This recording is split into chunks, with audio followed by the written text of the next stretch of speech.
platicar hoy justamente es lo que le estaba contando a Leo. O sea, esto viene de una organización que se llama Mi Primer Bitcoin.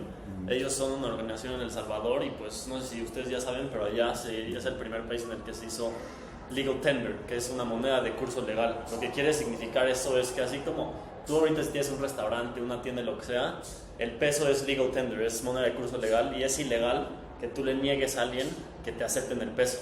O sea, tienes que a fuerza aceptarlo y eso es prácticamente lo que pasó en El Salvador. O sea, que si quieren pagarte en tu restaurante con Bitcoin, tú tienes que a fuerzas aceptarlo. O sea, eso es, y pues también ellos están como ahorrando Bitcoin en su balance sheet. ¿Saben? Supongo que ustedes saben lo que es un balance sheet. No. Es como, digamos, es un papel prácticamente en donde un gobierno, una empresa o un individuo apunta como, yo tengo $100, tengo 50 euros, tengo un poquito en oro, así es como donde vas apuntando más o menos tus propiedades y vas como keeping record of that. Pero bueno, ¿lo hacemos en inglés o en español? Ok, es que la presentación pues ya la hice en inglés, entonces. Sí, pues muchos somos estantes. Sí, muchos internacionales se quieren meter, entonces igual mejor. Okay, so I'll do it in English, just for the recording, no? Sí. Okay, so there are some important disclaimers that I want to talk about before diving deep into this. The first one is that this is not investment advice. It is only education about the basic technological and economic properties of the Bitcoin network. If you want to speculate and become rich quickly, Bitcoin is not for you, and this class is also not for you. This is not a cryptocurrency class, it is a Bitcoin only class. I am only focused on Bitcoin, and this is due to, I went into the crypto space like 5-6 years ago. I spent my first 2 years in the crypto space in general. I had a little bit more of the mentality, like the FOMO mentality, fear of missing out, and I was speculating, trading a little bit on cryptos. I had invested in many different cryptos out there. And after like really researching this and going deep into the topic, I realized how Bitcoin is the only one that has like a true value proposition that made me absolutely go crazy. And for the past 4 years or so, I have been only focused on Bitcoin, 100% Bitcoin, and also studying this because there's so much knowledge that nobody knows. I always like to say there are no experts on the topic. If someone tells you they're an expert on either crypto or Bitcoin, that's a red flag. No one is an expert, and there's so much to know that we call it the never-ending rabbit hole. This is why I put this here. You know, it's when they say rabbit hole, it's like something that you can't get out of. Like you want more and more, and you keep going down and down and trying to find more information. And then, of course, I am going to teach you guys a little bit, but I always encourage you to DYOR, do your own research. That's something that we were talking about before starting the class. You know, there's a lot of FUD, fear, uncertainty, and doubt in this space. So you're encouraged to always do your own research. Just not go for what the mainstream media says or what the first header in Google says. Actually, really study it. It's something that is really hard to understand, and you can be tricked really easily. So, related to the non-investment advice, here is one quote that I already shared with Santi once, but I just want to read it real quick, and I love it because it really explains what I'm trying to do here by giving the class. So this is from a book called The Bitcoin Standard, written by Saifedean Ammous. He's a famous economist, and this quote comes from the preface of the book. So it's literally before diving deep into the economic properties or so of Bitcoin and trying to explain to people what this is, he gives this quote, and I think that it's perfect so that you guys also understand that I'm not here to tell you, oh, put your money into this, I'm not trying to convince you or anything. I'm just telling you what it is, If you want to go into that, then we'll see. So this book does not offer investment advice, but aims at helping elucidate the economic properties of the network and its operation, to provide readers an informed understanding of Bitcoin before deciding whether they want to use it. Only with such understanding, and only after extensive and thorough research into the practical, operational aspects of owning and storing Bitcoins, should anyone consider holding value in Bitcoin. While Bitcoin's rise in market value may make it appear like a no-brainer as an investment, A closer look at the myriad hacks, attacks, scams, and security failures that have cost people their bitcoins provide a sobering warning to anyone who thinks that owning bitcoins provides a guaranteed profit. Should you come out of reading this book thinking that the Bitcoin currency is something worth owning, your first investment should not be in buying bitcoins, but in time spent understanding how to buy, store, and own bitcoins securely. It is the inherent nature of the Bitcoin that such knowledge cannot be delegated or outsourced. There is no alternative to personal responsibility for anyone interested in using this network, and that is the real investment that needs to be made to get into Bitcoin. So if you want to get into this before going out of this class and buying, go and do your research. Go and find out, how do I store them? How do I buy them? How do I do a transaction, and so on? Because there are so many things that are really hard, and they do require a time investment. That's why he says, and I like it so much, that that's the real investment that has to be made if you want to get into this. Otherwise, you're going to end up with scams, security problems, losing your Bitcoin, and it's not going to work for you appropriately like the network is supposed to work, and why I believe this is such a beautiful topic and such a beautiful network. So another thing that I really love about Bitcoin is that it's interdisciplinary.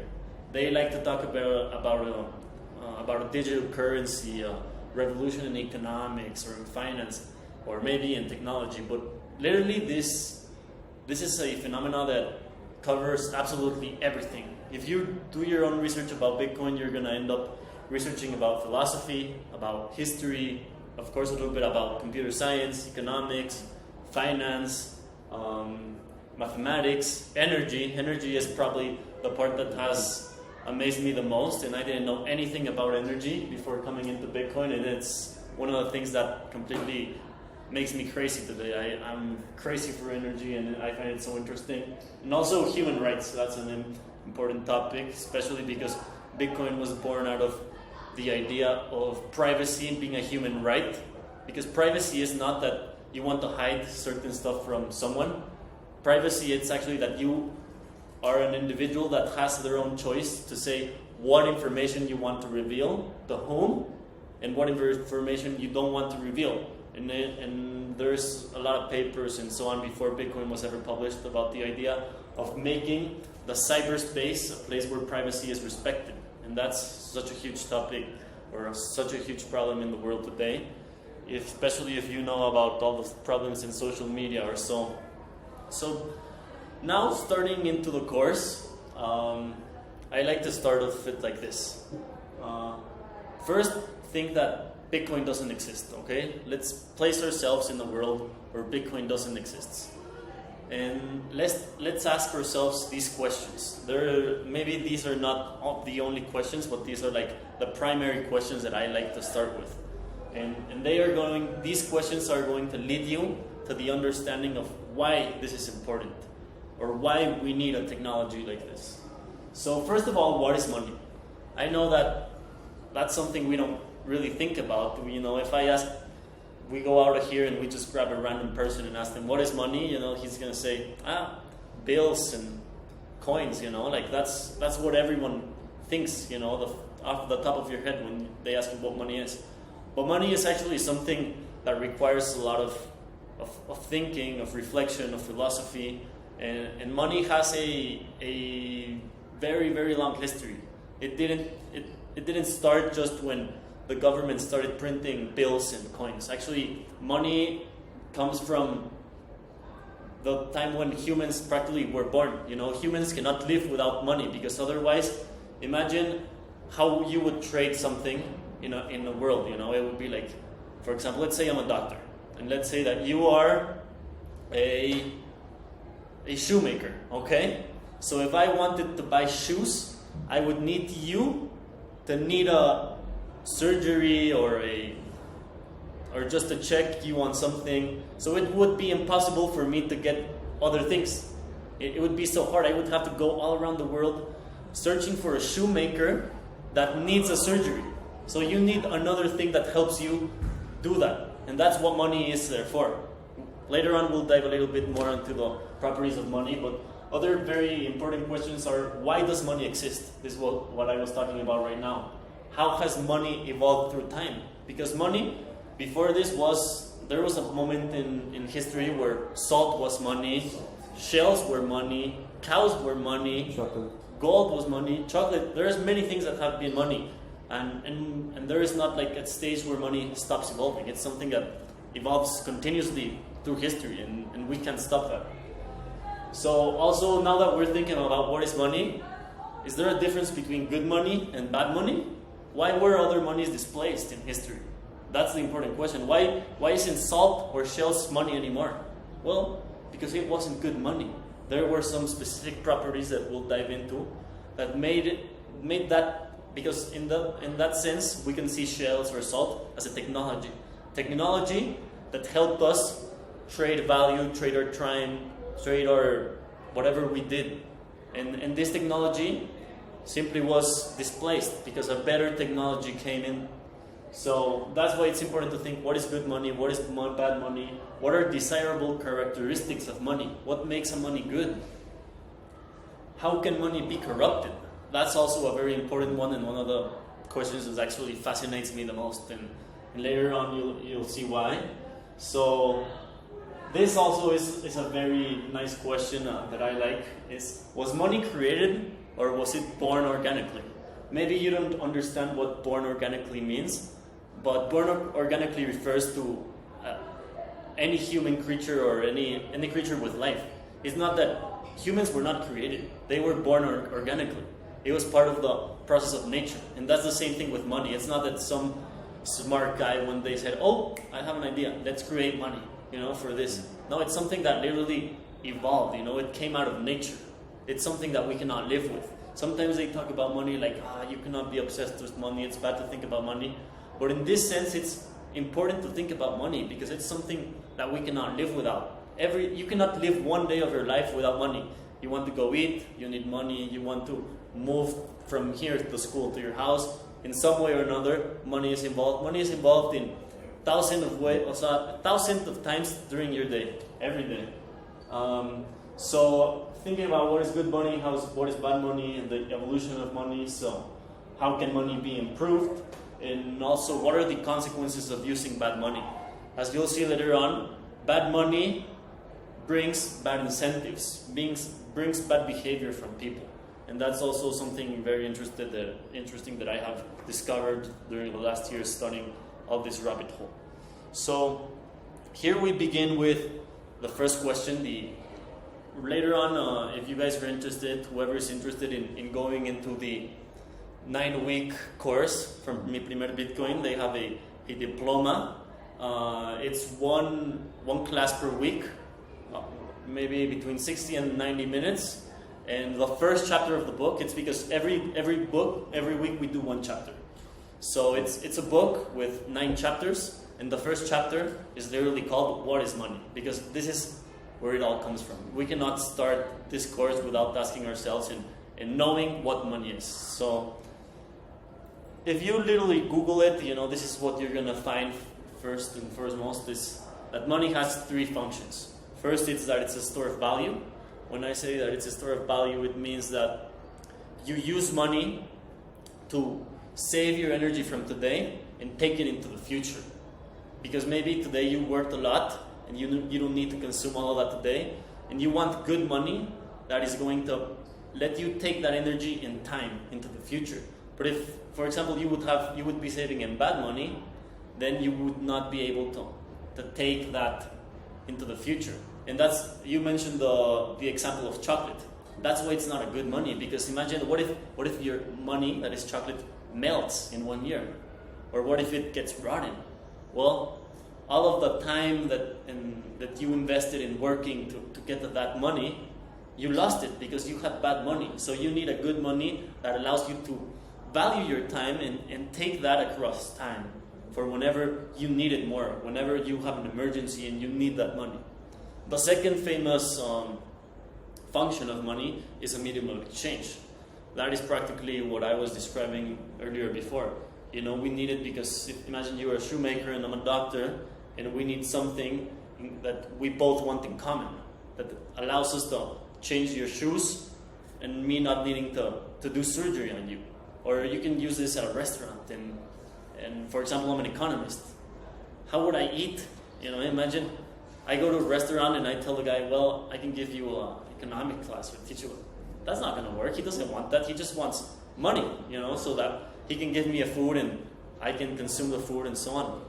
And then the final function of money, which is pretty obvious and people sometimes don't even mention it, is that it's a unit of account. So it allows you to put a price on something, to say, in this example we have a sweatshirt, so it's worth 30 pesos or $30, whatever, and it allows you to value things like, this is more valuable than that, and so on. So this is a nice example from, I literally screenshotted this from the Bitcoin diploma, and it's one of the exercises that we do together in one of the classes. I think this comes from chapter 2, and it talks about the six, here they have 6 properties of money. I can go over them one by one, but I would also like to add one that, because I didn't do the book, but I would always add one that is censorship resistant. Because one important thing with money is, for example, let's say that you're in a communist government and they don't allow free speech and so on, and you talk about the president and so on. For them it's so easy. They can just say, cancel his bank account. He had 1 million pesos, cancel it. He cannot withdraw that money anymore. He cannot use it for anything. So it's important that if not, it's not property. You need to have that real property over your money. So that's why I always like to start adding the one that isn't here. It's true that China banned Bitcoin last year? Yeah, especially they banned Bitcoin mining because of all of the energy, and there's a lot of food that maybe we can go over later on. Actually, mining is my truest passion inside of Bitcoin. I'm a miner, and it's something that I really love, and I enjoy very much talking about that. So we can talk about that later on, but I just think that also it might be a little bit confusing if we start with that. So I like to take that a little bit easier. But yeah, they banned that, and then they also banned the Bitcoin.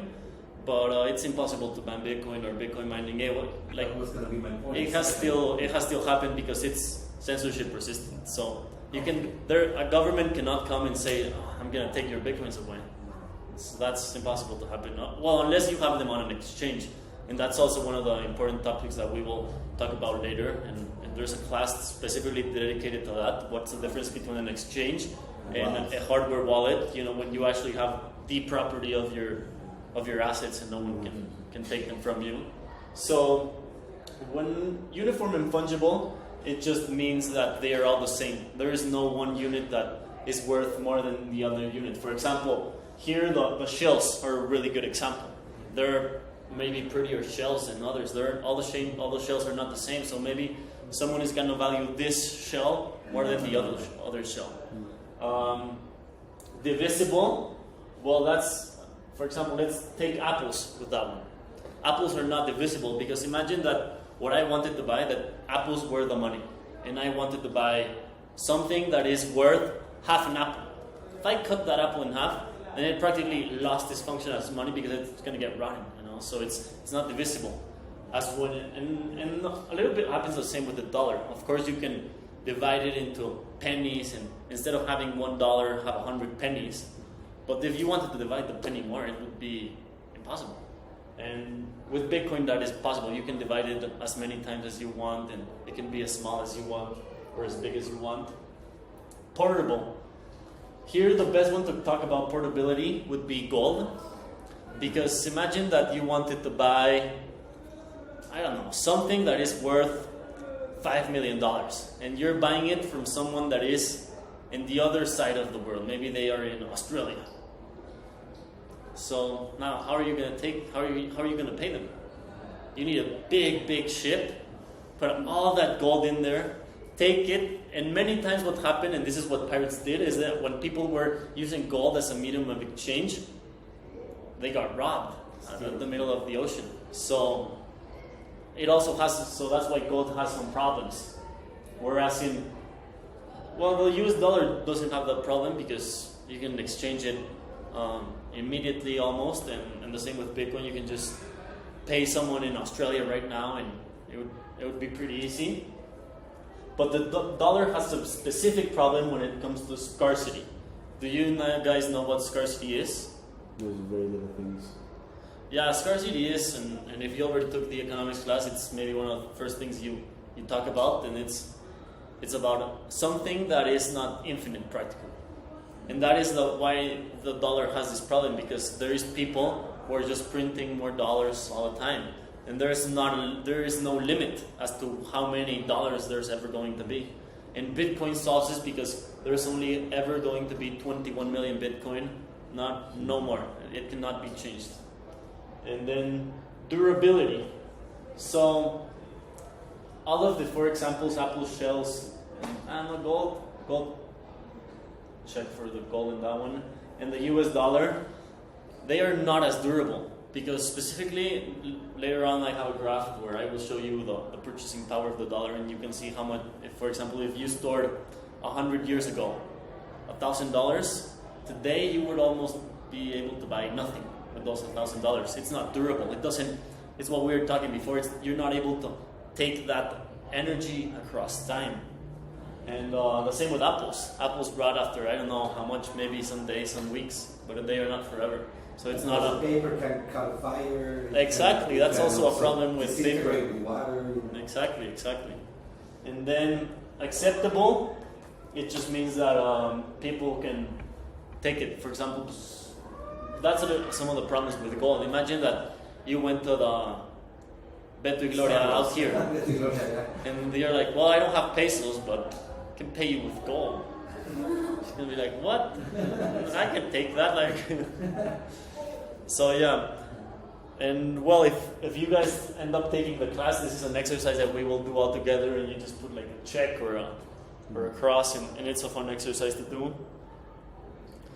Now I want to talk a little bit about the evolution of money, since it was one of the questions on one of the first slides.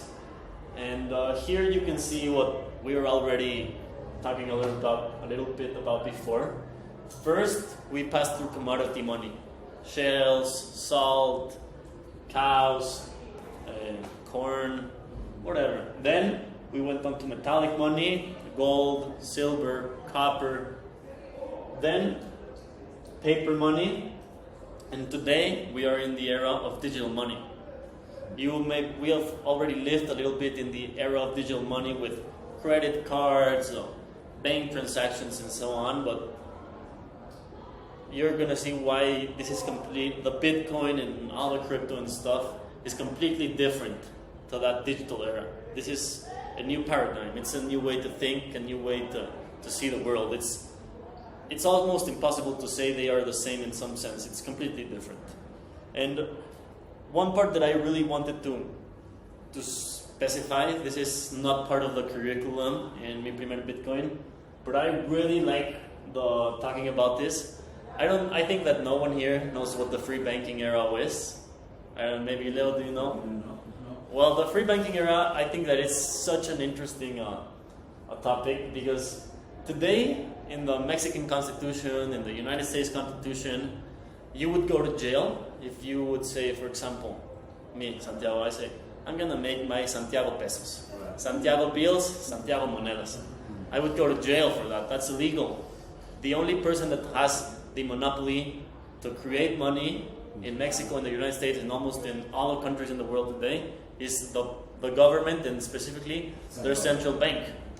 And there are a lot of arguments to defend this. Economists have found ways to support this thesis and so on.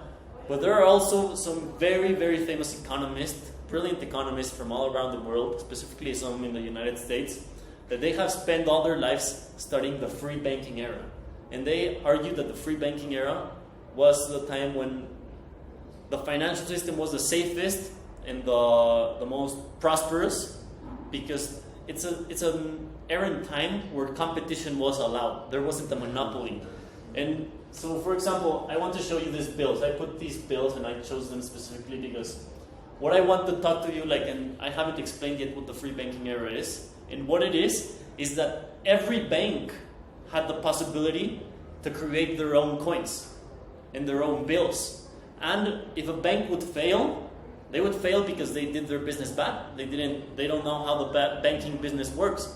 Today, what happens is that if your bank fails and you go bankrupt, well, they print more money or they just send it digital to you and you don't fail because they are protected by the government. And I am a fan of capitalism. I think that capitalism is beautiful because it allows innovation to come due to the reason that we can fail. Once you fail, you see like, oh, this is not the way to do things. How can I improve? How can I run my business better? How can I offer the people a better product? And so, for example, here, the Mechanics Bank of Memphis, Tennessee. Delaware Bridge Corporation. This one is from Scotland.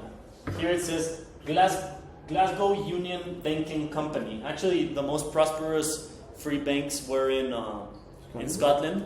There was also a free banking area in Mexico, in Chile, in Latin America. I really enjoy studying that, and if you guys are interested in, I love histories. If some of you like that, I can tell you a little bit where to go. What this makes me think of a little bit, it's how with the crypto now as well, it's happening that some people create their coins. Exactly. Like Johnny can get together with Peter and say, let's do Dogecoin. Yeah. And let's create, the new Dogito, the new baby doggy, whatever. Exactly. And there's like new coins coming also from people that are not, let's say, exactly. This is maybe from where the inspiration came from, Right. And the good thing about these systems also is that if you don't run in this case, what you're mentioning, the cryptos, or if they don't run their protocol in a, how can I say it nicely, in a decent way, like any business, like if you don't run your restaurant well and you're spending more than you have, and it's gonna fail. And that's what happened here that made banks so good, that they had the risk of failing. There wasn't someone to back them to say, no, if you fail, there's no problem. I'm just gonna give you more money so that the people that have the money in your bank, they don't suffer and so on. But in this case, you as an individual also had to be smart. You had to say, oh, I don't like what this bank is doing. This is like, maybe they do offer you very high interest rates and so on, and I'm going to make more money in the short term, but I can lose all of my money if I put them in there and they fail. So this is why these people argue, and there is a lot of academic literature to back this, to demonstrate why the free banking era was the best era of the financial system.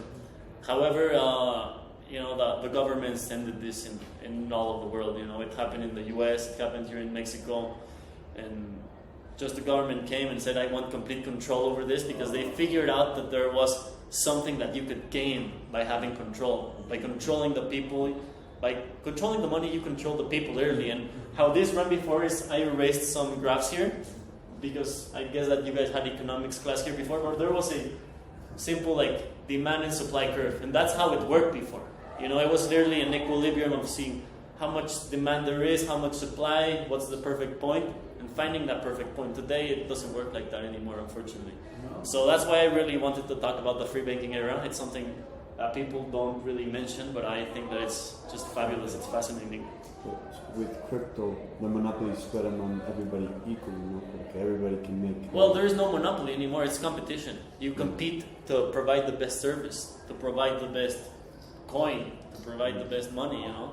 So if you have to innovate constantly. Also, that's one of the beauties of this system of capitalism. When there's a monopoly and there's no competition, you don't have an incentive to improve. Mm-hmm. So you can say, I can just keep on doing bad work and ugly stuff, and I still have control.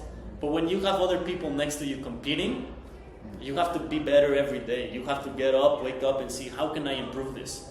How can I offer my clients a better whatever you are working on? And that's why this, I think that this really resembles why the capitalism is so good, And today we are not used to seeing money as a market, but I studied economics, and in my first class, that's what you saw, Money is a market. There's a supply and there's a demand of money. It's just like as shoes, as gold, as anything. It works practically the same way. I'm gonna skip this slide, but this is also a screenshot from the book, and I just included it because I think that it's really, really well explained and really detailed. Here it has all the types of money and the evolution that we were talking about, and it gives you some details about each one. For example, right now that we were talking about fiat money, fiat is a word in Latin that means trust. And we call it fiat money because in this system you have to trust the bank that they have the money for you. When you have money in the bank, you don't actually have the money. They are only telling you, oh, you have so much in your account. But you are trusting them. You cannot verify that you have it. And you cannot go and say, like, if everyone wanted to go one day and tell them, can I see how much money I have? The bank would crash, literally, because the banks are not created to function that way. So you're just trusting the bank that they are taking care of the stuff for you. And the same with the government. That's why it's called fiat money. And here you can see, not only do they call it a monopoly, they call it an authoritarian monopoly, which means that they tell people what to do. People are practically almost not free in this system. So, ask the Argentinians with ¿cómo se llama? El corralito, ¿no? Something like that. Isn't that como made its own, como always defines its own values? Never, you just trust in it and actually Right. In Argentina, it happened one year that they said now your dollars cost 10% of what they cost. Well, and in Mexico, the same thing happened. Actually, today, Tequilazo, ¿no? yeah, like today, we are used to, I think the exchange rate from dollars to pesos right now is like 17, let's say $17. But in reality, what happened is that back in the day, like if no change would have happened, the peso would be 1 to 17,000. And that's because literally the government one day said, we are cutting 2 zeros off and changing the bills and so on. But we were not born to see this. And that's also what happens with the fiat system in general. You know that our parents, our grandparents, Leo, he's the oldest in the room, and his parents were born in a moment in history when central banks are the banks of the government. They already existed. So we kind of give it for granted. We don't think, maybe the money and the money system and the financial system could work in a different way. And that's why I wanted to talk to you about the free banking era, because actually it did work in a different way. The thing is that this has been happening for the past 200 years, and we give it for granted now. But we don't have to give it for granted. This can work in a better way, and that's why I think that this is so interesting. And I'm glad that you also mentioned the Argentine example now, because do you guys know what inflation is? It's like 300% per day, I think. Well, in Argentina, yeah, so you know what it is, but I just wanted to go to the definition of inflation. It's like the loss of purchasing power. It's like it's worth more now than it was the same time the year ago. So a product they usually I think measure with diapers. Diapers were worth more the same time of year than they were the same time the past year. That's inflation. Yeah. The money's losing purchasing power. So Exactly. costs more. I think that right now that I'm in ASF, this is such a good example. Can you tell me how much is a bag of papas, Sabritas, Doritos? To buy from the cafeteria. Yeah, in the cafeteria. 20 pesos. They mark up the prices up. Okay. But when I was in ASF, I remember I could buy with 8. At first it was 8 pesos, and then it was 10 pesos. So that's literally the definition of inflation, and here you can see it in some pictures. Oh, it cost 30 cents, now it costs $1.30. Or here, this is a very good example from McDonald's. McDonald's in 1970. A hamburger cost 70 cents in US dollars. Now, all of them more than $3 or so. That's what inflation is, and it's an easy explanation. So what's so important about inflation?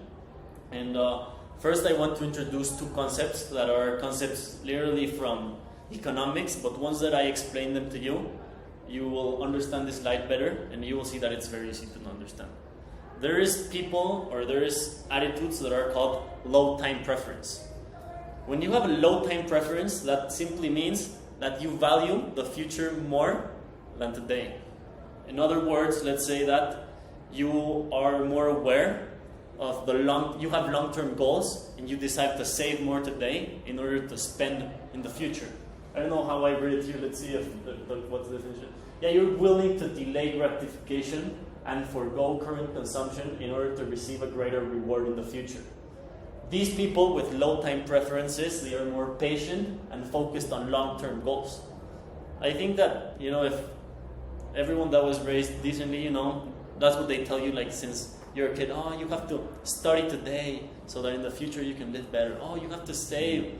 That's kind of what we want, not only individuals to do, but civilizations. That's how we want our governments to behave, you know. We want them to not only think like, oh, I'm going to win votes if I do this today. No. You actually want the government to do a project that is going to work in the long term. Not only because it's going to give them votes tomorrow. You want them that's actually something going to help the people. And the same thing happens in everything in life. Then on the other side, we have high time preference behaviors. That is someone that cannot delay the gratification. Someone that receives their income today. Let's say I work wherever. You work at a regular job, a consulting job, and they pay you 10,000 pesos per month. And they paid me today 10,000 pesos. And today I eat everything I can. I go shopping and I spend the 10,000 literally. And the rest of the month I don't have anything. I never save. That is what a high time preference behavior does. And here are some nice examples. Maybe I already mentioned some of them. But for example, the spending money versus saving money. Also, as I was talking to you about studying so that you can get good grades and then you go to good college and so on, and you get a good job. Well, the same thing, browsing social media or reading a book, watching TV or exercising. These economic concepts are so important because here is where we can see why inflation, why good money connects to our behaviors in an everyday manner. Literally, this is why I put in underline, inflation encourages high time preferences. Because if you have bad money that loses its value over time, then this money is created to encourage you to waste all your money today and not save for the future because it's going to lose its purchasing power. So I really love this slide because here is where we can see how money has a repercussion in our everyday lives. And it has a repercussion not only in saving money, but also in what activities you pursue. As in here it says, either reading a book or watching TV or exercising and consuming content and so on. So that's why I really wanted to mention this. And the next slide is just something that we have already talked a lot about before, which is the purchasing power. This is one specifically the purchasing power of the dollar. Here you can see how 100 years ago, for example, with $1 you could buy, let's just make something up. You could buy, let's say that $10,000. With $10,000, maybe in 1920, you could buy a house. Today, maybe not even an iPhone. So with the same money, if you would have just kept it in dollars over 100 years, you were not able to have the same stuff because your money is not good. It doesn't have the properties that we want good money to have. So this is where now we start thinking, then why Bitcoin? You know? I don't know, does anyone want to mention anything in this? I don't want to take it. Some of you guys? No, very little bit about it. I only watched a couple of videos, but a couple of things here and there. I guess, well, I remember you said something, it's that you can consider like energy currency, because the proof of works, I think it's based on energy, and that's how you make them. It's through miners who create an algorithm, I think, or through, I guess, mathematical concept, you could say. And I guess it's more stable and actually has, I guess, more value because you actually need, like, spend energy and time and the facilities to create the money. Exactly. So I'm gonna put a small video. I don't know if I can put it here. There we go. I love this video. Where is the volume? This one was very nice. Can you hear? Yeah. Can I put subtitles? El speaker tiene, bueno, el proyector tiene speaker, pero es medio malo. The beauty of Bitcoin is it's going to be a digital foundation. Can you hear, or do you want subtitles? For a return to analog existence. And when I say analog, I mean our relationships with the people around us.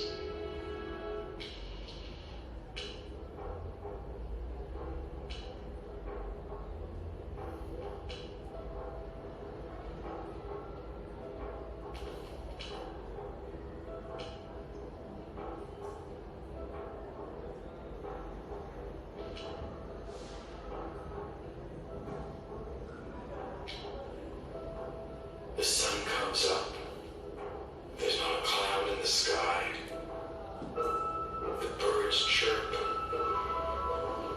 the flowers open, forest rangers scurry about. It's gonna be a beautiful day. Nature is beautiful.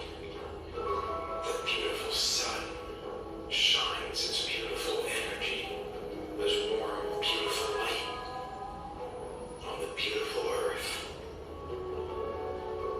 And beautiful life beautifully comes alive. Inside the sun, the immense work of intense gravity creates the energy. It makes all this beauty possible. On Earth, beautiful variety blossoms. The herbs spread across the forest floor. The grasses take the plains. The oceans and seas teem with life. Everywhere you look on planet Earth, there is beauty. Human civilization is beautiful, and civilization is what emerges from what is unique about humans. No other animal specializes as we do. No other creature develops knowledge at the scale that humans do. We apply our knowledge in the specialized work we each do. We make beautiful things for each other. Beautiful clothes, beautiful homes, beautiful art, beautiful music, beauty everywhere. This is the beauty of civilization. Humans are beautiful. To achieve this beauty, we each need to know that when we work to create something beautiful for somebody else, we will be able to trade that work of ours for their work in return. Money enables this. A beautiful civilization needs beautiful money. Tragically, we live in a world of huddled money. Money that does not reward creative, hard workers for their beautiful work. It's money that is used to obtain and sustain power of those who don't work and offer back something ugly that took no work to create. This is how the beauty of our civilization is lost. For those of us who love beauty, who wish to bring it back into our civilization, we need beautiful money. Bitcoin is beautiful money. Bitcoin can only be created by good, honest work. It cannot be created effortlessly by those with money and power. They cannot give themselves more Bitcoin. Bitcoin isn't just any money. It's money that is just. No one can control it. And this is why Bitcoin is beautiful.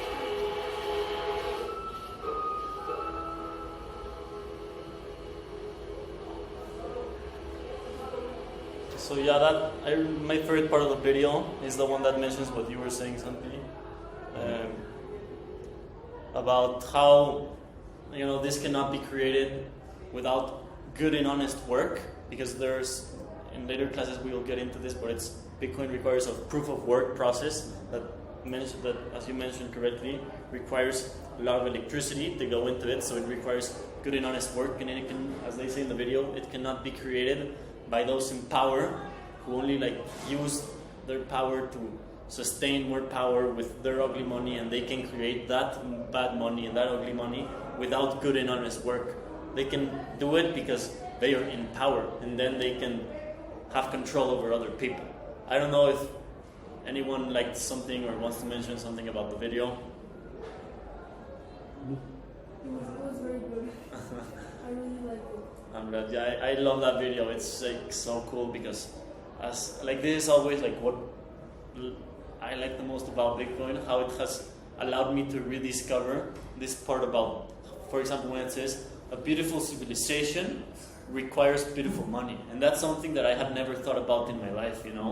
How is money literally, or how can something like Bitcoin, that once you don't know it, you just think like, oh, that thing for geeks, or that weird technology thing, or some people just say that Ponzi scheme, But when you really think about it, like all the implications it can have in your person, in the way you behave day by day, in the world you see, and the way you see that world, I think that is something beautiful. It's philosophy, man, because you're talking. I always say to my students and to everyone, my family and everyone, humans are precisely beautiful, right? And we are creators, and look at what humans are capable of creating, right? The cities, what we saw there, like Torre Eiffel, right? Taj Mahal, music. Humans are creators that can do beautiful things, but also we can be great destroyers, right? We also create war, we also kaboom 1,000 cities and lives. Exactly. And we are the only species that kill the same species, right? So we are also that terrible bad money, bad people printing, and we are also that beautiful guy. So it's kind of what you want to buy and what kind of current you want to believe in and you want to invest in, right? Exactly. And what you want your life to be, into what kind of philosophy, Yeah. The creation and the beauty of it, or you're going to buy the dark zones. Exactly. Yeah, I love how you said it, And it's easier to destroy than to create, Exactly. Especially for those in power and in control, It's just easier to destroy. But that's not what civilization is about, That's not what humans are about, That's only like the dark side of us, I don't think that's how it should work. And this is a technology that can help us fight that, I think, Like you don't have to go to war. Like a lot of people like to call Bitcoin like the peaceful revolution. A little bit in the sense of, if some of you have heard about Gandhi, a little bit about how he talked about revolution. He wanted to revolt against the British. They didn't want to be a colony anymore, but he didn't want the Indian people to use violence, to use war. He talked about a peaceful revolution, and it never came into play. But this is a form of peaceful revolution. And some people, later after we finish the class, I will share with you guys some expert resources and so on. For example, in one of those, there's an article that's literally called Bitcoin is Love and Peace, and it talks to you about how this technology can allow you to transform your behaviors and transform the world into a world where peace is the natural and not hatred, not destruction, and instead creativity, because creativity comes from love and from peace. So on. And well, another really important thing, and that's why I include this picture in the slide, is that if you literally Google Bitcoin, probably the first thing that's gonna appear is like, the first digital currency to ever exist. But no. Satoshi. Yeah, and who was the creator? Maybe Satoshi Nakamoto. No one knows who he is. But as it says really well here, it's really well stated. Bitcoin is the result of 40 years of research, development, and demand. And what this goes to, maybe here it's not too clear enough, as in my device, but here it's pointing out to a lot of different inventions that happened starting in 1974. And they were already initiatives to do something similar to what Bitcoin is doing. And what I want to go to here is that Bitcoin wasn't just created one day out of the nothing. No, And like Isaac Newton once said, we are standing in the shoulders of giants. And that's what Satoshi did. It's not that Satoshi did it all by himself. No, he was standing in the shoulders of giants, and he put together certain different elements from many different papers that were trying to do something like Bitcoin, but they failed in some way. And he saw, this is why they failed, but this is good characteristic that they have, so I'm going to incorporate this, and then this from the other paper, and that's how he went building it. So it's something the architecture of Bitcoin is so complex. It has so many things from different sides, and there is a lot of prehistory to it. So I think that's something really important, and I didn't know it since the beginning. So I thought that it was interesting to mention. And then, well, finally, this slide is just so that we can talk a little bit more about where we want to take this and so on. Here, I love this phrase. It says, fix the money, fix the world. Or then this one I really wanted to incorporate it because it's a little bit about what I was talking to you guys today. It says, the people of the nation do not understand our banking and monetary system. For if they did, I believe there would be a revolution before tomorrow morning. This was said by Henry Ford, the famous guy of the Ford cars, who is seen in America as, you know, one of the most successful entrepreneurs and businessmen and capitalists of the century or of history. And he was actually the context of this quote. He said it in a big gala dinner in New York City with all the businessmen and the Rockefellers and the J.P. Morgans, and he started talking to them, and that's where he saw him. And he mentioned that quote there, like, you know, I'm seeing all these people, and they're kind of just like lying to the people outside of the party. So if all the people outside the party knew what's happening, there would be a revolution tomorrow. And then the other one over there, it relates to the part of, you know, a beautiful civilization requires beautiful money, and it comes from the book that I read the quote earlier, The Bitcoin Standard, and it says, human civilization flourished in time and places where sound money was widely adopted, while unsound money all too frequently coincided with civilizational decline and societal collapse. Whether in Rome, Constantinople, Florence, or Venice, history shows that a sound monetary standard is a necessary prerequisite for human flourishing, without which society stands on the precipice of barbarism and destruction. History shows that it is not possible to insulate yourself from the consequences of others holding money that is harder than yours. And here maybe you didn't understand the part of sound versus unsound money, or hard versus easy money, but it's practically the same thing as just talking about good or bad money. Sound money is hard money because it's hard to create, that's why it's the good money. Unsound money or an unsound monetary system is one where it's built on easy money, that's easy to create, doesn't require good and honest work to be created. And then maybe I would also like to read this last one, which is from Michael Saylor. He is the CEO of MicroStrategy, which is a big software company in the United States, and it's the first company that has literally accumulated massive amounts of Bitcoin in their balance sheet. MicroStrategy part of BlackRock, I think it is, right? I think that maybe BlackRock owns a little bit of MicroStrategy, but not too much, like maybe like 10% or something. Yeah, so they were part of it. Yeah, well, BlackRock owns everything in the like world. The biggest company of That's the thing. And curiously, you know, many people don't know it, but BlackRock, there are 18 public mining companies. Their business is energy infrastructure, and they do the energy infrastructure only for Bitcoin mining. They are in the New York Stock Exchange, and I think that if you add the stock of all those 18 companies up, BlackRock ends up owning like 50% of them. So they kind of know where it's going. You know, a lot of people they think that Bitcoin mining is a huge problem and so on. It's something that we will get to later.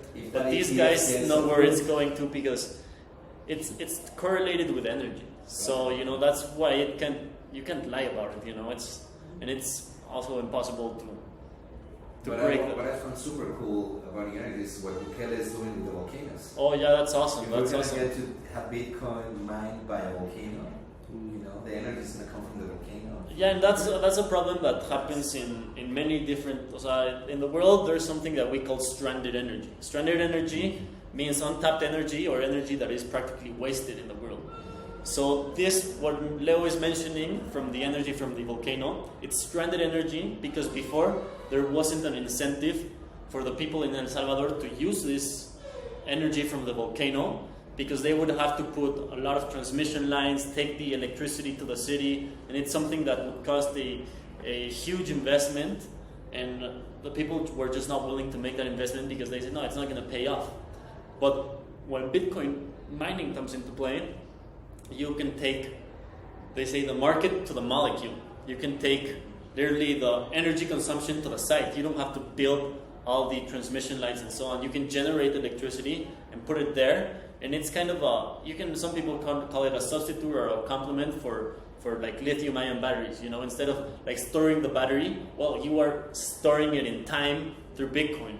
through Bitcoin miners. So we can do the same thing. I'm working in a project in a sanitary landfill, which is practically the same thing. The sanitary landfill has a lot of potential to generate electricity, but they don't have the incentive because they also the same problem. They have the sanitary landfills are way apart from the cities because it smells bad and they require a lot of land and so on. And the governments are not willing to take all the electricity to the city because it would cost them so much to put tubes on all the parts and take it on and cables and so on. But you can take a container full of Bitcoin miners there and generate electricity and generate profit. So a lot of people are beginning to get interested into that types of projects. You can also do it in farms with pig poop, cow poop, and so on. They generate something called biogas or methane, and this is actually way more contaminating than CO. This is like the biggest cause of climate change, and you could mitigate all those emissions if you literally place miners in all those parts by generating electricity with that. So yeah, well, a little bit of this, of this nice quote from Sailor is that it's talking about how Bitcoin is the goddess of wisdom. It's feeding on the fire of truth, exponentially growing ever smarter, faster, and stronger behind a wall of encrypted energy. And well, this slide is just for you guys if you want to mention anything or so on. The only last things that I want to mention, well, first of all, thanks for coming. I always love talking to people about this topic. And then the other thing is that I can give you guys the 9-week course, whoever is interested, and we can do a bunch of fun stuff. Like for example, I can help you guys set up what's called miner. We have to get electricity and a place to put it because it makes a lot of sound, and we could buy the miner, we could buy a cheap one, that's not a problem. But I was going more a little bit to a part where you guys could interact with the Bitcoin network like personally and get some hands-on experience. For example, I could help you guys, apart from taking the course, I can help you guys, for example, we can set up a point of sales in the cafeteria. A point of sales is practically like what happens today in the terminals. You put your credit card in and it tells you, 100 pesos and so on. I could help you guys set up one over here, or we could set up a small node and help you interact with the network, and you can see the transactions coming in, coming out, and so on. And here, actually, this is in my basement. It was a part that it was just full of boxes and garbage and so on, and I cleaned it up and I converted it into this Bitcoin office. I have 3 miners over there, and then I have a node over here, and with the node you can, let me show you, I'm gonna take a moment to show you guys what we could do, for example, with the node.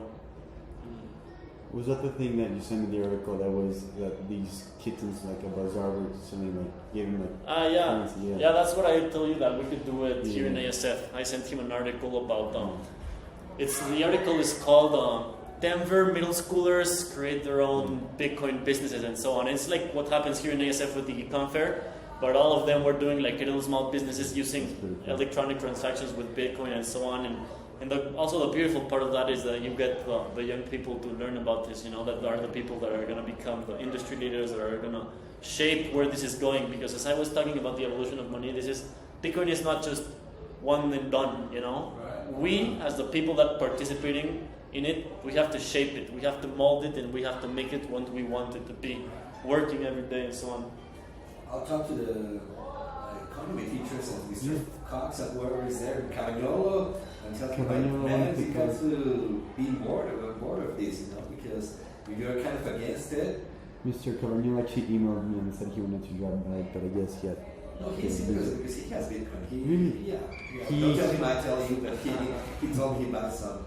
He came to the psychology classroom and started talking about Bitcoin because I had the posters up, and he started debating with us and Carlos Cadena, who's another like Bitcoin miner, and he was like no, and he started like giving us points where Bitcoin wouldn't work.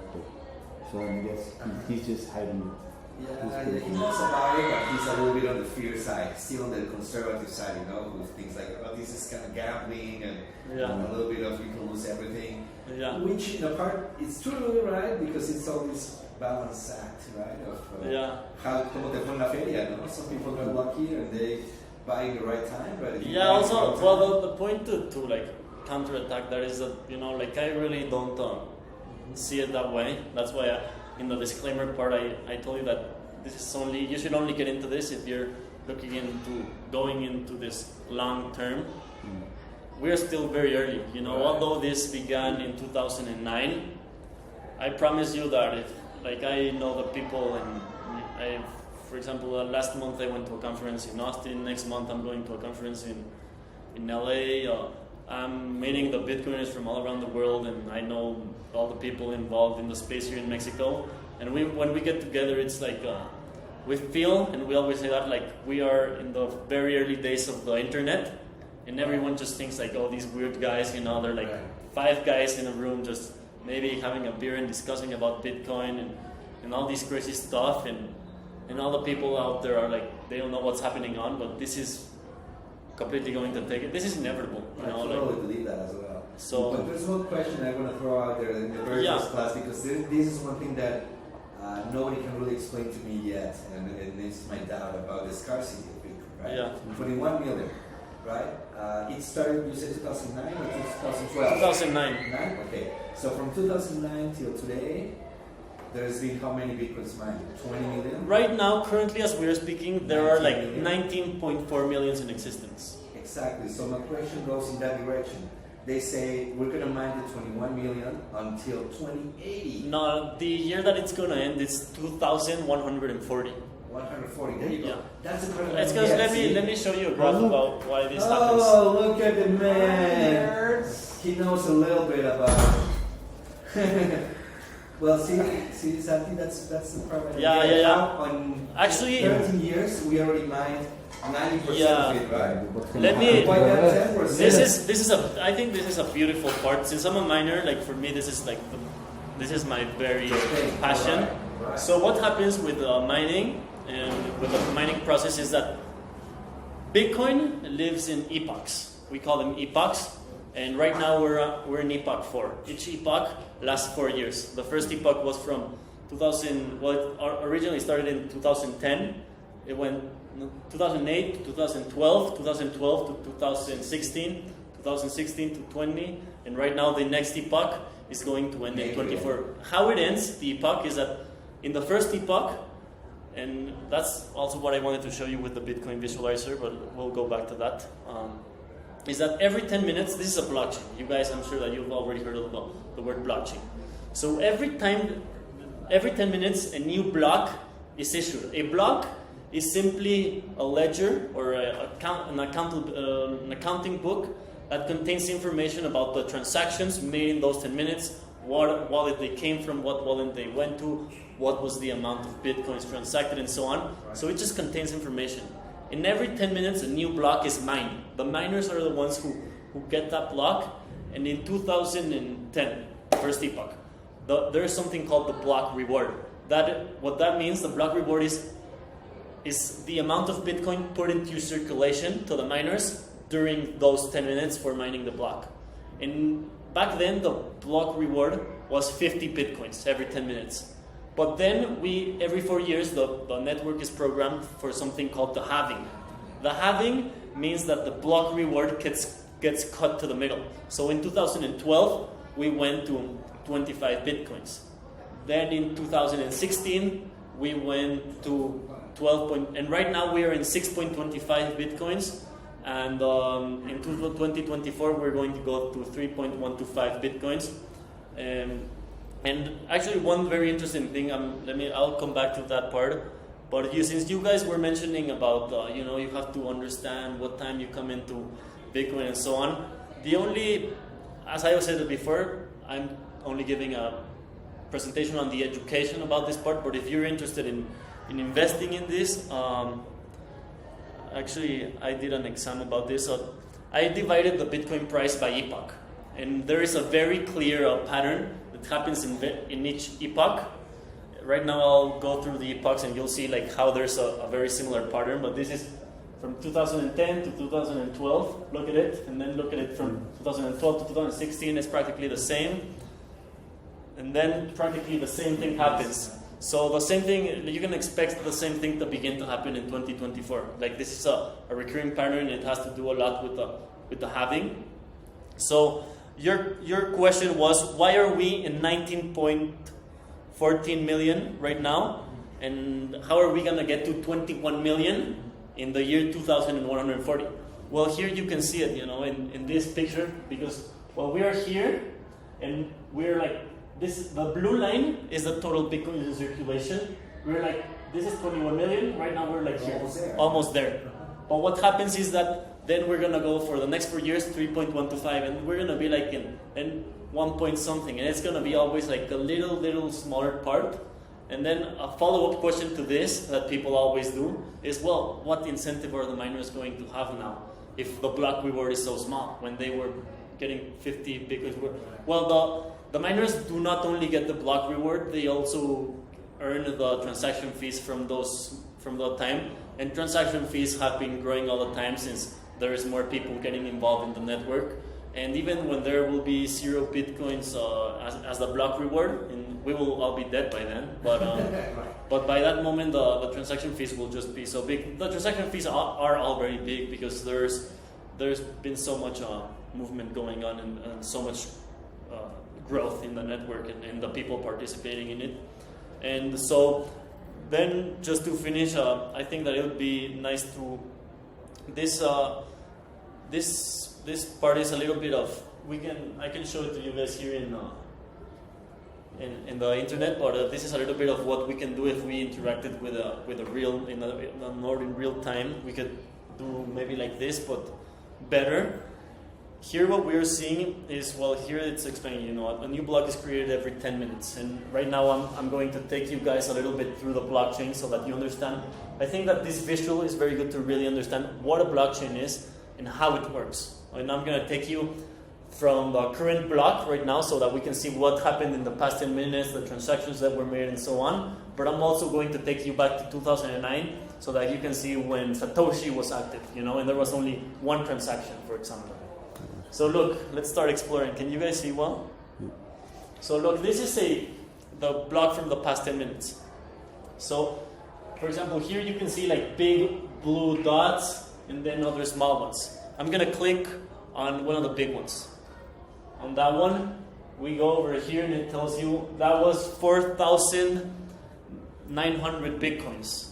So that's a big transaction. A lot of money was moved there. And you can also see like what wallet it came from, what wallet it went to, and so on. And you can do this for all the 10 minutes. So this is a little good explanation to show you guys how everything is recorded. How a block is simply something that contains information about the movements going on in the network. And a big point that is made by anti-Bitcoiners is that Bitcoin is used for criminals and murderers and drug traffickers and so on. Actually, Bitcoin is the worst system if you're a criminal because it's the most transparent system out there. The best system for them is cash because I can pull out a bill right now and you don't know where that came from. It's impossible to track that. But with Bitcoin, absolutely everything is it's traceable, transparent. And following this, another important thing is that a lot of people like to say that Bitcoin is anonymous, but that is false. There is a big difference between being anonymous and being pseudonymous. Pseudonymous is that you have not your name displayed, because imagine if this is accessible to all the world, you don't want it to say Leo Trias right here. But it's pseudonymous because there's like a key that goes to your wallet, and that's completely traceable because we can see where this wallet comes from, the IP address and so on. And if you're the government and you wanted to study this, it would be really easy to just know, oh, Leo was the guy doing this, He And was the one selling 4,000 Bitcoin. So let me take you to. Now the price is going to skyrocket. You just sold It's coming with a copy in April, right? Not purpose. Block. Locate block. I want to go to.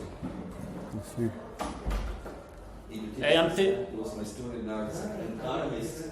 We used to write it. I'm taking you to block You one. graduated in 2018. 2018. And that was just before I came. I came in the fall of 2018. So.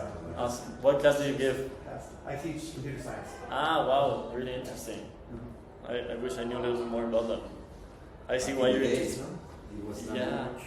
Well, even though I studied economics, I'm really passionate about all this stuff. And if I would go back in time, maybe I'd study computer science. Yeah. But I'm definitely looking forward to maybe a master's or something related to that. I really. So look, this is block number 1, 2000. There's one transaction by Satoshi. Yeah. There was. You remember the past block? How it's full of transactions. This is the only one now. And then we can go to block 2. You know. And then again, only one transaction. And then we can, maybe if we go more, we can see when, you begin. So this is the actual blockchain visualizer that you use? No, this is like a really easy one that you can use in the internet. It's called, if you want to look it up later, Sure. it's Symfony.io, or there's another one with a little bit more information called Mempool. And but what I wanted to go to with this is that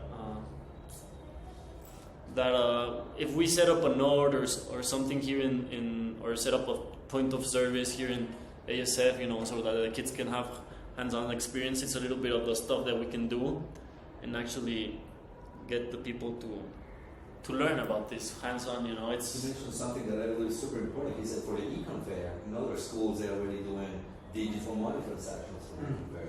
Yeah, it's because... Here, we're not there yet. We're kind of missing out.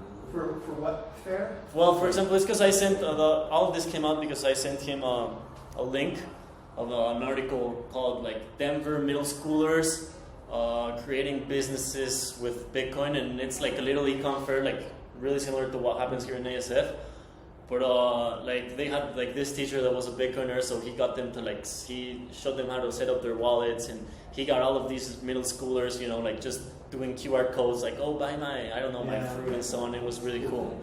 So yeah, I don't know why this is. We're behind here with our econ fair little cardboard tickets. What econ fair? You remember that we do every year, like economy teachers. Yeah, in the blacktop. The kids sell stuff in the blacktop, and people go and buy with the little cardboard tickets. Oh, okay. Remember? That's it. Yeah, Here. I guess if it happens on the blacktop, I probably don't know about it.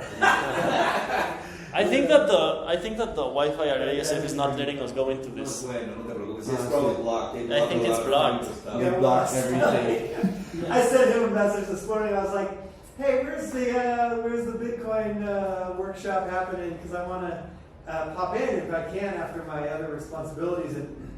And then I got the your message has been quarantined. Yeah, and then I just screenshotted everything and said, like, look at, I sent you a message about that workshop that's happening today, and it gave me this message. So, it's just like a default deny like network policy. That's We should talk about administration. Crazy. Yeah, I mean, and it's because you say that criminals don't use Bitcoin. I mean, Bitcoin is notorious, and crypto generally is notorious for cash payments and ransom and all that kind of stuff. It happens. Yeah. Now it can happen with cash, and it's not that other currency or financial instruments aren't useful for such things or used in that way. They are, sure of it, but it is used in that way, and even for legitimate, quasi-legitimate operations, right, where you can sell people a bunch of fake tokens and get them excited about something and get all their cash and then dump all the existing tokens and everybody lose their money and you walk away with cash, and it's perfectly legal to do that. It is, and so it's not about necessarily about ransom or hard criminals or anything, but just stuff that's been happening for thousands of years, just charlatans and people who are just sort of, it's a pump and dump.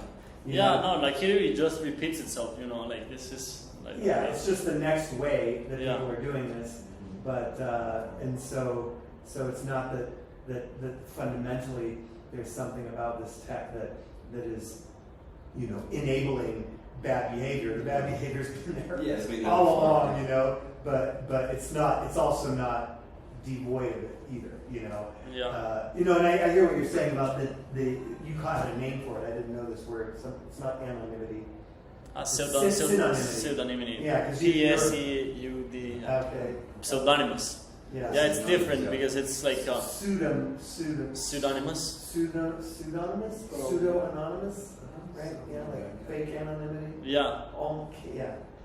Yeah. And it also has to do to like protect privacy. You know, that's also one of the things that I was mentioning at the beginning of the class. And let me actually put like this slide in which Project open up. really well, forget about it. Well, there's this slide where it talks. There it goes. Forget about it. Well, there's this slide in which I was talking about to them about how Bitcoin is really, how does it say, it's the result of 40 years of research, and Satoshi didn't just like create something out of nothing. Yeah. Like there's a lot of works the that he original like digital currency concept. exactly, and many of these other works that he relied on are precisely like privacy projects or so on, because there's a lot of people like called the cypherpunks. I bet that you know what the cypherpunks are. So the cypherpunks, that like they had this movement to make the cyberspace better and so on, and they have this quote that I really like, and it talks about how privacy for them is a human right, because privacy is not that you want to hide people from everyone. It's just that they give you as an individual the freedom to choose who you want to share what, and what you don't want to share with a certain person. It's like control over your information, over your person. So this is also like a little bit why this and where this comes from, and I don't know if Satoshi originally thought about the problems of criminals using this, and that's why he didn't want to use anonymity. He went for pseudonymity because there was a way to trace every transaction ever made, but also at the same time to protect the privacy of the people. That's why I was saying, like, you don't want your name displayed there. If everyone in the world can access this, this is not, and this is the beautiful thing about this. Actually, it only works because everybody can access all of it. Exactly. No, that's actually before the word blockchain existed. Well, actually, if you look at the Bitcoin white paper published in 2009, the word blockchain was not mentioned. Never. He never mentioned blockchain. Blockchain was just like a word that evolved to make it easier to understand, but the original word to describe this technology is distributed ledger technology, which is different to a central ledger technology, which is what happens, for example, with any bank or JP Morgan. It's practically like they don't even have to have, like, obviously they have cybersecurity protocols and so on, but they don't have to have a very sophisticated system. They can just have an Excel sheet and practically put, oh, Leo has 100 pesos, Santiago has 50, oh, he withdrew 20 pesos, let's subtract him. Well, sure. The idea of a ledger goes back to like bookkeeping for that's hundreds of years, right? Aztecs, everyone has done bookkeeping, but no one found a way to be able to update the ledger at the same time all around the world in many ledgers, and that's what this does. Exactly. Yeah. Have you been looking into the orb? Have you looked into the orb? The world coin. Yeah. Nah. The one that scans your eyes. Yeah. Because that's supposed to be anonymous as well, right? I'm very skeptic about all those, and a little bit of I gave them a disclaimer slides at the beginning of the class, and specifically, like, one of the things I told them is a little bit about how I got into this, and it's, I got into this several years ago. I began more because of the FOMO, fear of missing out, and I was speculating, trying a lot of different crypto assets, crypto coins, whatever. But after like a year or two, I completely left that, and I am focused only on Bitcoin. I am not interested, like the disclaimer said, this is not a cryptocurrency class, this is a Bitcoin only class. So and then the other disclaimer was like, this is not investment advice, this is education about the basic properties and so on. So like of course I have heard of it, and I'm still a little bit up to date. I mean, if I were to choose any one crypto, it would not be Bitcoin. And I know that you have an energy company that you're trying to get off the ground, And because of the energy, I think a proof of stake model is just better. It's because the proof of stake model doesn't solve the problem of central banks and so on. That's why I was into Ethereum a long time ago, and I liked it a little bit more once before they did the transition. And also the problem is that precisely this aspect, I understand why you're skeptic about the energy of the proof of work, but it's what makes it work. And there are comparisons. If you look on the internet, they're going to tell you, oh, the Bitcoin network consumes more energy than Argentina or so. But why doesn't anyone talk about how much energy does oil mining consume, or the banking sector? Just to power all their offices and so on, it consumes much more energy. They're just giving it a different lens to distract people from the original point. And actually, Bitcoin is good for the environment. More energy is not bad in that sense. You know, they have made us think about energy in this Malthusian way. You know who Malthus was? Malthus was a famous economist that he talked about how, you know, because we were growing as a population, technology wasn't going to be able to sustain us, so people had to starve to death. And this is a little bit what this, it's very misleading, because a lot of people, I am very pro-environment, and but there are people that are pro-environment that just don't understand well enough that energy market is very complex. It's something very hard to understand. Maybe as hard as it is to understand any of these points. I don't subscribe to like the simple, like, you know, and I'll say this, like the crypto brothers are also just as bad at like, but look over there, look at all the fraud that's happening with the US dollar, look at, you know, and so we can always point our finger in one direction or another, right? And when I look at like, and I just am not completely, I own crypto, and I had the fear of missing out as well, and I've also been like studying it for, you know, I mean, and understanding the tech underneath it.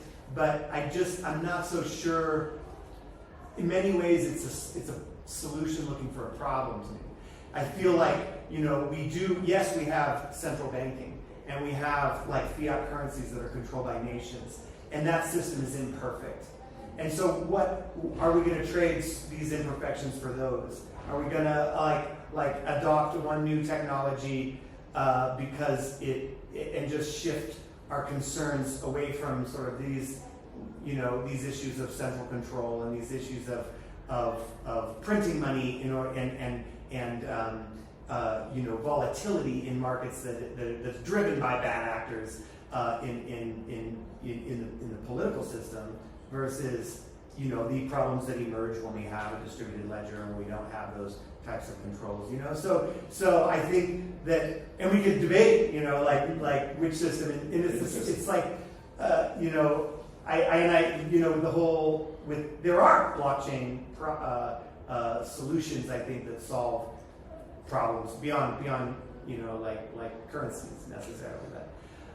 So I'm skeptical, not necessarily because of the energy consumption, right? But just taking all of the problems and challenges, and, you know, that we have in our current system, and just saying like, this is garbage, we should replace it with this other system that has a whole new set of different challenges and concerns, you know. And so, you know, and I can't say that I'm like that I have like an ideology that I'm like here to defend or anything like that, but I do. But the energy consumption is an issue. I'm going to stand up and keep talking exactly. Well, if they're doing it with the volcano in San Salvador, what's they that? start mining Bitcoin with the volcano energy. Yeah. You know, Well, sure, and that's the thing too. Look, if we develop fusion technology, then energy will take a whole other leap, and we won't need to concern ourselves about fossil fuels, and the energy consumption won't be an issue, you know. But we'll have other concerns, you know, that emerge as a result of those technologies, right? Of human nature. Yeah, and so I don't, you know, but I'm just, because the other thing too about the other networks that have like smart contracts, which doesn't exist in the Bitcoin network, right? Well, they are beginning to exist on. The thing that's happening is that these are being constructed on layer 2s and layer 3s, like Lightning Network, Fiat. They are not made directly on the layer 1 precisely because it's constructed in such a way that it cannot be changed, like all the protocol. And what happens, that's why the other protocols in which it's easier for developers to build on, they can build on them because they can also change the rules. And that's what happens when you stake. The people that are staked, they are like the gatekeepers. They're like the central bankers. They can print more Ethereums if they want to. So that's, for me, the principal problem, the primary problem is it's a problem with money being corrupted, money being in bad hands, and that is not solved when you just delegate that control to other people, even though they say it's essential. If there's 10 people who have that control, and we've delegated it now to 1,000 people, then we might be moving in a better direction. It's not democratic, but it's more democratic. They still gain seigniorage, which is like what central banks gain from printing money. It's like a profit they gain from printing money, and there is something called the Cantillionaire effect. There was this famous economist, his last name was Cantillon, and he was actually like Adam Smith and David Ricardo and so on. This guy came even before, and they took this guy as a mentor. And what he talked about was about how the people that are like close to the money supply, they have more power in not only like in economics, but in all spheres of life. Yeah, right.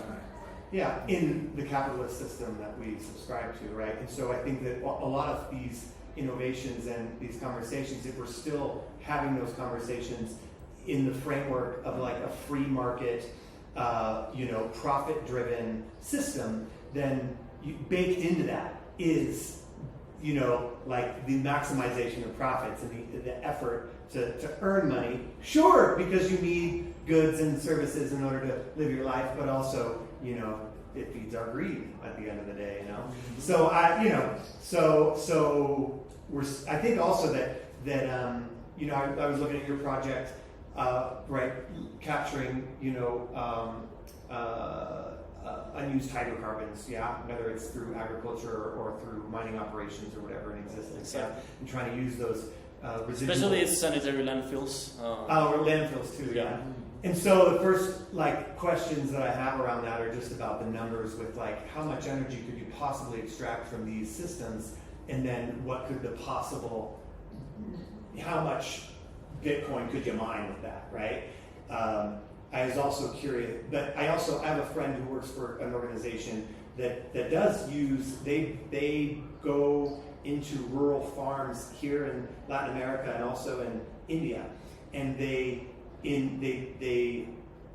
usually sell systems to like a municipality, but they're like they get the municipality to support like farmers by funding these individual farm units that that they use to capture the methane from the cow dung, and then those farmers use that waste, that methane, just for cooking and for household purposes, and so when we look at an opportunity cost, right? If you're taking 99% of that to mine Bitcoin, and then the farmers get 1%, what is the equity issue? Actually, it depends. There is a project in Mérida, Yucatan, with the farmers, and they consume the farm has potential to produce up to 500 kilowatts, but we're only generating 220, and the farm they consume a small part. This is cow farm. Like 20, a pig farm.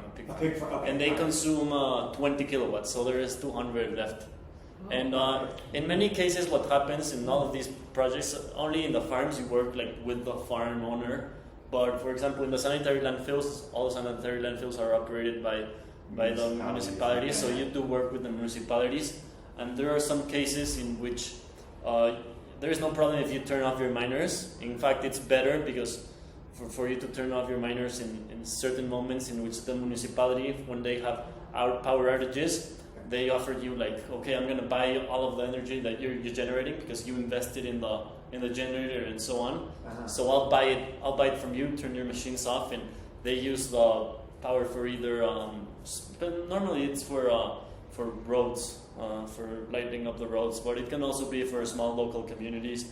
And you can work around it in many different ways. There's a project in Africa called Gridless, and they are Bitcoin miners, but generating in local communities.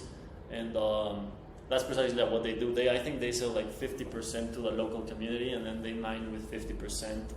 So it's very flexible. That is one of the characteristics of Bitcoin miners in specific that really allows you to work in many different aspects. And yeah, like I would like to share some resources with you. I think. Yeah, for sure. My kid's getting on a bus right now, and I have to race my bicycle down the hill to beat her to the bus Don't stop. worry. But Nice I to meet appreciate you. it. Yeah, I'm sorry I couldn't be here for the whole thing. Wednesdays are tough for Okay, teachers. I mean, It's tough for teachers are talking, but he may do a change and Yeah. maybe online. Did you We'll have? talk. I mean, was this it, or did a bunch of people end up having to leave? Nah, it was pretty small. We need to pull more crypto I know there's a lot of people, but Yeah. there's a tech club. What's that? Tech club. Igual,